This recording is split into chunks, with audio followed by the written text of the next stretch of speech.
U ideji statici se priključci proračunavaju metodom koja kombinira klasičnu metodu komponenata i analizu konačnim elementima. U tom smislu je razvijena posebna metoda CBFEM, Component Based Finite Element Method, koja preuzima sve principe metode komponenata, a pritom analizirajući unutarnje sile svake od tih komponenata metodom konačnih elemenata.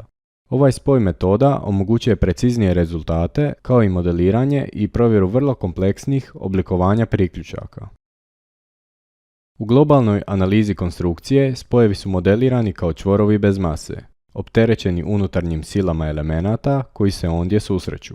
Ideja statika preuzima ove informacije o topologiji čvora i opterećenju, te u skladu s njima modelira i provjerava stvarni čvor sa svim pripadajućim spojnim elementima pravih dimenzija. Svaka od komponenti analizira se zasebno, pri čemu se u obzir uzimaju međusobni kontakti i nelinearnost materijala, a potom se provjeravaju prema kodu.